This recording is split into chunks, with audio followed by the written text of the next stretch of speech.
Welcome to another episode of Financially Irresponsible. I am your host, Rahkim Sabree, and we're going to jump right into it. In the last episode, I talked a little bit about some of the pain points that $100,000 a year or more employees experience in living a paycheck to paycheck cycle. Some people might feel that that particular audience lacks empathy, right? That they're focusing on that audience is kind of ignoring or casting aside low income employees, and that's not the case at all. However, I wanted to take some time to acknowledge that some of the feelings that people might have on that particular area of focus are valid. A lot of times we feel that the grass is greener on the other side. And because that is not our lived experience in this moment, we tend to either want that thing or convince ourselves that we don't want that thing. But I assure you that human beings are human beings, regardless of how much money they make, and that the more money that somebody makes or the less money that somebody makes is really going to be a reflection of or an amplification of the individual that they truly are inside.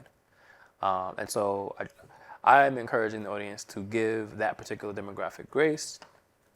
And in the work that I do to provide financial therapy, financial counseling, and financial education across the spectrum of individuals who income may be low or high, is important for me to create programming and materials, educational materials, and resources for everybody, both free and paid. And so I just wanted to take the time to share that. But today's episode is going to be focused around building community. So one of the pain points that the $100,000 a year employees experience, I provided a solution for in the last episode, centered around building community. And I want to spend some time talking about that today, particularly as we establish a financial ecosystem. In 2019, I delivered a TEDx talk that is titled Financial Empowerment. And it was actually shortened because the original title for that talk was that financial empowerment is a team sport. And I end off that TEDx talk by making a call to action that states that you should build a team. That in building a team, you are responsible, obligated even, to teach others what you know. And if you don't know, to go out and learn from others what it is that you don't know. So today's episode, I want to focus on first of all, what is the benefit of building a community? Going into building a financial ecosystem and the benefits associated with that. And of course, a word of caution around creating these solutions, because I know from experience that there are tendencies in building a community and lining up your financial ecosystem that can actually be harmful. So you need community if you want to grow. Having a community will help you to reinforce new behaviors and beliefs. Having a community will allow for you to discuss the pain points that you experience that other people can relate to. So if you are establishing a community, particularly a financial ecosystem, within a particular income bracket, a lot of the people who are in that community are going to relate to the pain points of your experience in a way that people outside of that income bracket likely will be able to empathize with, but won't have had the direct experience of going through. And as I shared in the beginning of this episode, there might be feelings that are not so positive relating to a particular demographic, income demographic rather, when you haven't achieved that level of success, right? If you are making $50,000 or less per year, your internal biases might say, well, that person is making twice what I'm making per year. Why should they have any financial struggles? I'm doing what I need to do to make it across the finish line. Why can't they? And so the benefit of having a community of people who are like-minded and who have a very similar income to you is that that judgment is going to evaporate.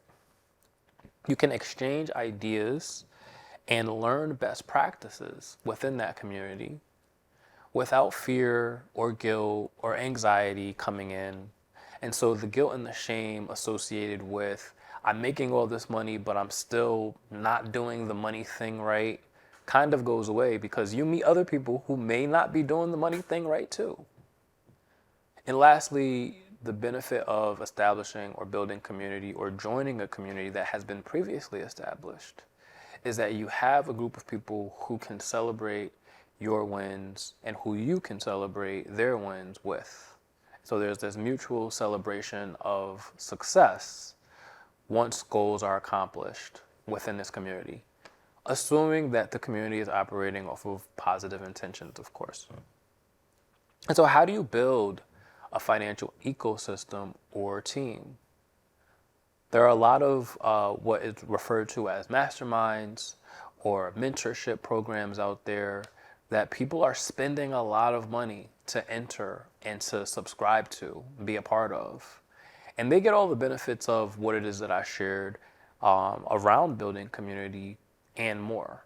They might get some expert insights. They might get a behind the scene look of a process or a product or a service. But when we talk about you as an individual building your own personal financial ecosystem or team, there's some key players who should be a part of that team. Mentors, coaches, advisors who you pay should absolutely be a part of that team. Why? Because they are being compensated and as a result are incentivized to give you the best advice. It's not based off of the strength of your relationship and whether or not they like you in that particular moment. In some instances, these individuals may not like you, but they're there to do a job. And so paying them ensures in many cases that they actually do the job that you're paying them for. Inversely, mentors, coaches, and advisors who are unpaid should also be a part of this ecosystem. And the reason for that is they may give you things out of love or the strength of the relationship that you have. And so it creates a sort of balance, right? Because the individuals who you are paying to do this task, who you are paying to elevate you to the next level, they may inadvertently, by virtue of just contact and frequency of contact, end up becoming people who stay in your lives who you don't pay. I have a variety of people in my life who are mentors, who are advisors, who are planners, who wear all of these hats in their world, but end up being a friend, or ended up in my personal life, ended up being a friend to me. And I'll talk a little bit more about my mentor as this episode progresses, but it's important to have both individuals that you pay, who are invested in your success, and individuals who you don't pay, who are invested in your success. And in both instances, those individuals may go above and beyond to make sure that not only do you reach your financial goals, but you exceed them.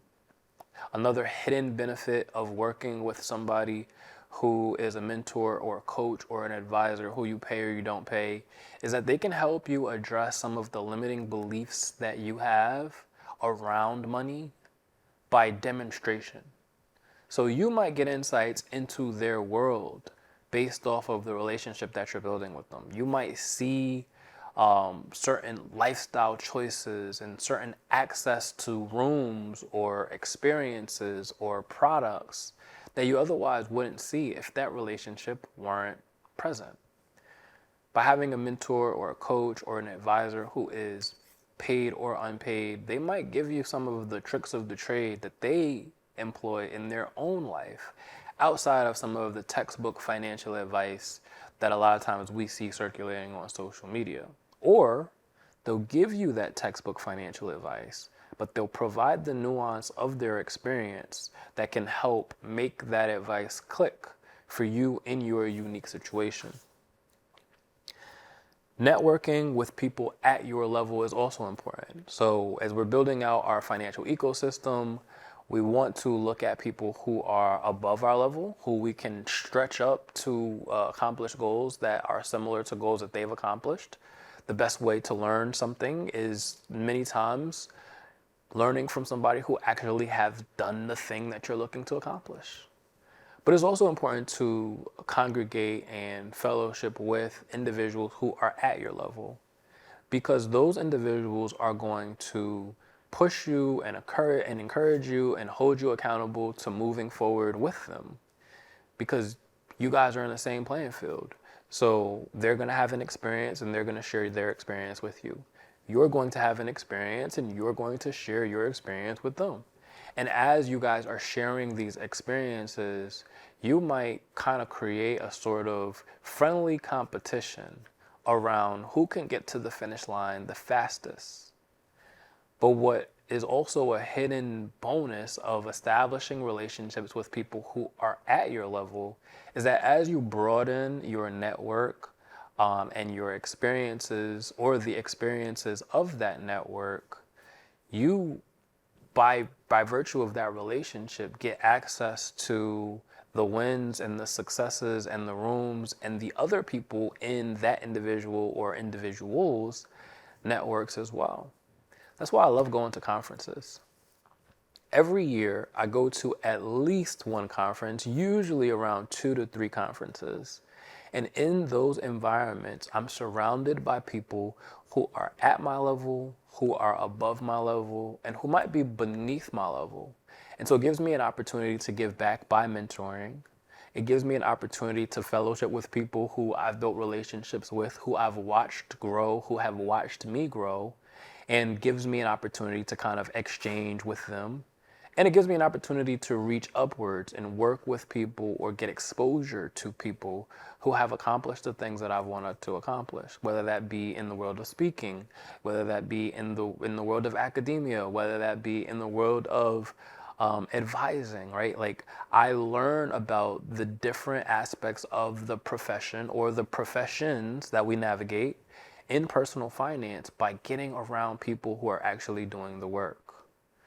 Last year, this time, I was in pursuit of a particular designation, the Accredited Financial Counselor designation, through the AFCPE, or the Association for Financial Counseling and Planning Education. And fast forward a year, I have acquired that designation. This is based off of having gone to the conference, learning about the designation, interacting with people who have the designation, learning about the pain points of their experience in acquiring that designation, and how having that designation has improved their lives and their profession. So it's very important to interact with people who are on your level, who are above your level, and giving back to people who are beneath your level. Lastly, as a part of your financial ecosystem, you want to work with specialized financial professionals.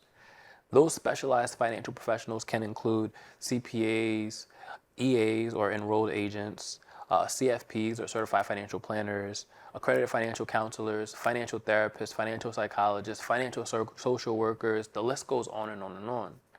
And as you interact with people who have a specific specialization in finance, they can address the different lifestyle or life events that occur in your life, from estate planning to retirement planning to emergency situations that you might be going through right now, whether that be debt elimination or the need for some restructuring. Maybe you're getting married. Maybe you're having a kid. Maybe you need help filing your taxes. Maybe you started a new business and you have a really complicated tax return, or you made a decision to sell some equity that you had in a company through stocks or restricted units if you participate in RSUs with your company. A CPA can help you make decisions and strategize around the decisions before those decisions are made, saving you what could cost you a lot of money in hindsight. And so it's important to understand the different nuances of financial professionals and how they can show up in your life. And not every financial professional is necessary for what you need in that particular moment. Not every financial professional is necessary for you in that particular moment. You might have a bank of financial professionals that you build relationships with who you won't need to use their services for some years or some months into the future. But having access to that network and understanding what it is that they specifically do and how it is that they can specifically help you is only going to benefit you. Lastly, I want to kind of talk through some of the solutions that you want, or some of the pitfalls that you want to avoid in building out this team, right? So if I could rewind back to 2021, this is the last year that I was working in the banking industry rather, and I just knew I wanted to be an entrepreneur full time. So I decided to leave my job and I decided to just jump off the deep end. Did not know what I did not know. And I'm just like, I'm just going to figure it out. At this particular time, I know that it's urgent for me to establish a plan financially so that I can generate income. But I also knew that I wasn't generating income in the same way that I had grown used to. And so, spoiler alert, it is much easier for you to run a business while you are employed than it is for you to run a business being self-employed. Because a lot of times the hunger of trying to figure out how I'm going to put food on the table, how I'm going to pay for my bills, how am I going to pay for my lifestyle? Do I reduce my lifestyle? Can I increase my lifestyle? How can I weather some of the financial storms that might occur? So we see 2021, we're in the middle of the pandemic. We're seeing this slow increase in inflation, the change in interest rates. And those are all things that I couldn't account for because previously the interest rates were relatively low. Actually, they were extremely low. And so in that environment, I didn't know what to expect and I didn't know how to necessarily pivot based off of these changes because I'd not weathered these changes before as an independent income earning adult. And so in my panic, and we can call it financial anxiety or financial stress to make money, there were a lot of opportunities that came knocking on my door by way of professionals, both financial and non-financial, who were promising me the world as it relates to accomplishing my goals financially and as a business owner. One of these professionals in particular promised me the world by way of revenue. They said, we can take what it is that you have and we can help you make more money by using our proprietary service and system. It only costs this amount of money, and to lock me into the sale, they promised me that if they could not give me the results that they had advertised, that they would continue working with me until they did. And so, without giving too much information away about the firm, it was generally around marketing services. And this particular firm burned me bad. I was in a situation, I shared with them the situation that I was in. I said, don't have any income. I'm a new entrepreneur. Like, this is a make it or break it decision for me. So I need you to promise me, I need you to guarantee me that this is going to work out. And of course they did. We signed a contract. We went into doing business together, and those results didn't occur. Not only did those results not occur, but I made $0 off of their proprietary service and process, left carrying the bag for the cost of their services, for the cost of running their services, and the interest rates for carrying this balance. Because of course I didn't have any money, so I put it on credit. thinking that I was going to be investing in myself. And so it's really important to understand that sometimes investing in yourself is used as a phrase to kind of like weaponize this idea of, well, if you don't take a chance on yourself, you'll never make it happen. Not true. Sometimes investing in yourself is really clever sales language for investing in this idea of success by way of somebody else's product, service, or solution. They'll find your pain points and they'll address your pain points. And in doing so, they will sell you the world, whether they show you results or they don't show you results. In this particular instance, they showed me testimonials, they showed me results of other people, but it didn't apply to my unique circumstances. Now, things could have not been aligned, right? Things could have been misaligned. I could have been naive, certainly was naive in this particular situation, very much more trusting than I should have been. But the learning lesson for me was I was not in a place to invest in a product or a service that made me money, didn't make me money, took money away from me because I wasn't making money for myself first. And so in a sort of kind of Hail Mary pass, I hoped that this agency was going to be the solution to my problem of not making money, and that I was going to make hundreds of thousands of dollars off of their proprietary method, which resulted in me actually going into debt for my business. And so my grandmother used to say something to me when I was a kid. She used to say, "Oh, your eyes are bigger than your stomach," in relation to me seeing all of these different snack and food items and, just eating, and then getting very full very quickly and not being able to completely clear my plate. And we turn that plate into a figurative or a metaphor into a figurative plate when it comes to our business. A lot of times you may be tempted. I'm hoping to encourage you away from this. You may be tempted to stack on services, product, things that you don't need or that is not going to make the difference in your business right now because you have not established a foundation to build on in leveraging these systems. Maybe these systems will be beneficial to you at some point down the line, but not right now. And so as you're building out your financial ecosystem, as you're building out your financial team, as you're getting around different professionals who can do different things for you, it's important to recognize where you are in that moment and whether or not that service is a want, a need, or a nice to have. I have a mentor, as I shared earlier, and he always says to me two things that we kind of laugh about. One is, when the student is ready, the teacher will appear.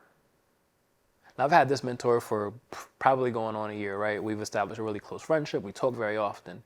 And within the dynamic of our relationship, there are things that he has shared with me that I understood intellectually, but just simply did not click for me in my business or in my finances until I got to a certain level of preparedness for it to make sense. And so now we laugh often, right? Because I'll make reference to some of the things that he may have said to me a year ago or a half a year ago. And I'm like, oh, it finally makes sense now. And he always says, when the student is ready, the teacher will appear. And this is true. As you build out your financial ecosystem, as you are learning and hopefully continuing to be a student in this process, when the student is ready, the teacher will appear. The second thing that he always says to me is, if you hate money, just say that. And we laugh about that because, of course, who hates money, right? Everybody wants to make money. But not everybody is willing to do what it takes to make the money that they say they want to make. And so you can't skip certain parts of the process. You can't systematize certain parts of the process. Sometimes you just have to do it, get it over with, and then move on to the next thing. But if you try to skip certain parts of this process, it can result in costly mistakes like the one that I made and set you back in your progress. Lastly, you are your own responsibility. Nobody is coming to save you. So as you start to build out these financial ecosystems or these teams, understand that nobody is responsible for your success like you are responsible for your success. I think that's a super important note to end on, because you can hire all the help, you can spend all the money, you can buy all the tools, all the systems that you want. But understand that if you don't do the work, and this is the internal work and the external work, if you don't do the work, nobody is coming to save you. You are your own responsibility.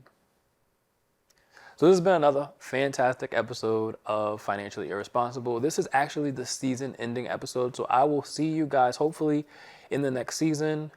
I'm your host, Rahkim Sabree, and I look forward to the next time.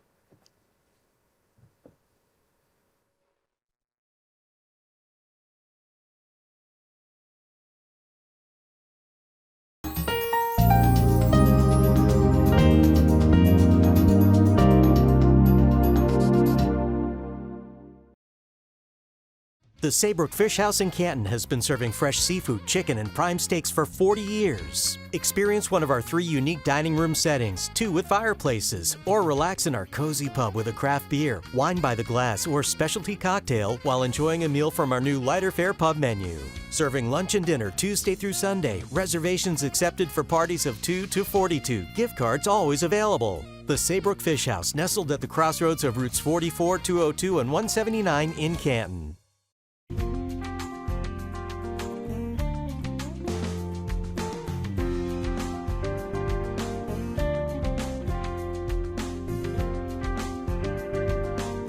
Follow us on Instagram at nutmeg.tv.